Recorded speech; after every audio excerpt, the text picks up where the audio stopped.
Wales saw a lot of conflict during the civil wars of the mid-1600s, although most of it doesn't seem very well known today. Two brothers played a key role in the struggle in North Wales. They were John Owen and his younger brother William. They were both loyal and rebellious, and both had their fair share of good and bad fortune. The brothers were born into a prosperous family near Dolbenmain in Carnarvonshire.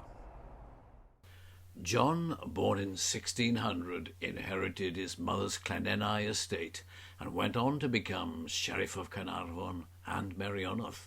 William, who was 7 years younger, received an estate in Shropshire. When civil war erupted in 1642, the brothers rushed to the Royalist cause of King Charles I. John became a commissioner of array, which made him responsible for raising money and a military force in northwest Wales. William eventually became a colonel. John fought for the king at Oxford, Newbury, and was wounded in his face at the siege of Bristol. In 1644, as Parliament's forces were getting the upper hand in Wales, King Charles knighted John, and he was made governor of Conwy. It was there that Sir John had a serious falling out with the Archbishop of York, John Williams.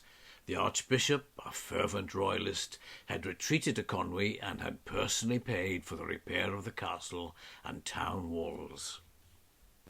As a result, it seems that the Archbishop may have developed a sense of ownership of the place. He was very upset when Sir John was put in charge, and it seems that Sir John made no bones at all about who was the boss. He did later on try to smooth things over with the Archbishop, but it seems it was too late. The damage had been done. Sir John described himself as a plain gentleman of Wales who had been always taught to obey the king. Archbishop Williams, on the other hand, had a different opinion. He wrote that John Owen was one of the sharks and children of fortune, who know not how to subsist but by licence and imposture. And Oliver Cromwell himself had an opinion about Sir John. It was that John Owen is a violent man, now got into trouble enough. In the summer of 1646, Parliament's troops under Major General Thomas Mytton were at the gates of Conwy. The Archbishop, perhaps to spare the town and his people from being stormed, liaised with Mytton and helped the Roundheads to get in.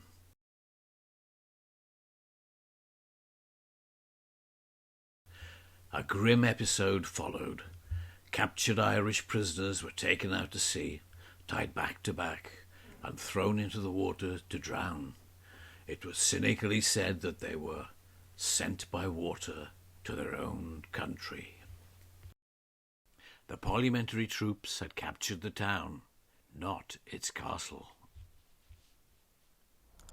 But the resolute Sir John refused to give up. In fact, he hung on here for another 3 months before being forced to surrender. And then, as often happened in those days, he swore an oath of allegiance to Parliament and was allowed to go home. Meanwhile, Colonel William Owen had become Sheriff of Meirionydd and Governor of Harlech. But Colonel Mytton was soon on his case, determined to take this brother's castle too. And Harlech was at that time the last Royalist stronghold in Carnarvonshire.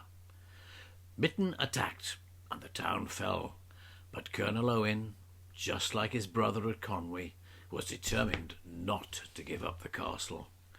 And remarkably, he held out with a tiny garrison for 9 months, until March 1647, when finally an honourable surrender was agreed.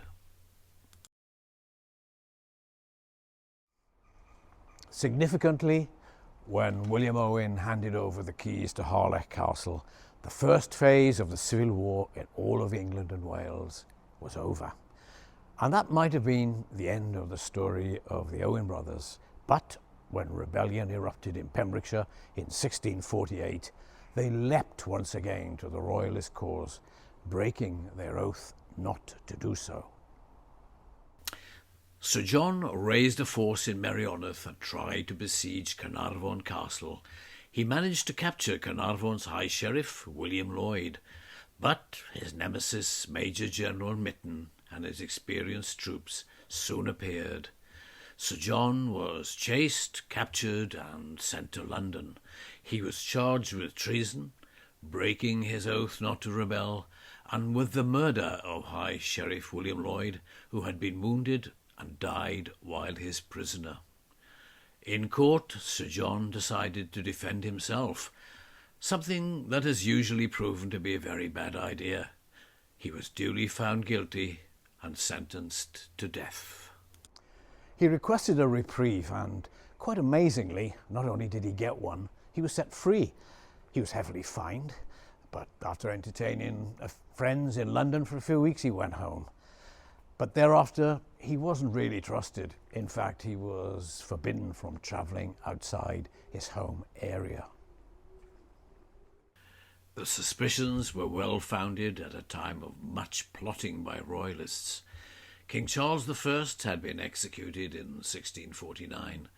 Sir John supported the so-called Booth's Rebellion of a decade later, an unsuccessful attempt to put Prince Charles on the throne as King Charles II. It quickly failed and an order was made to seize all his property. But quite amazingly, he somehow got it suspended. He got away with it again. When Prince Charles did become king in 1660, Sir John was given the Vice-Admiralty of North Wales. His incredible good fortune had seen him bounce back from a series of setbacks, military and financial, and emerge into prosperity.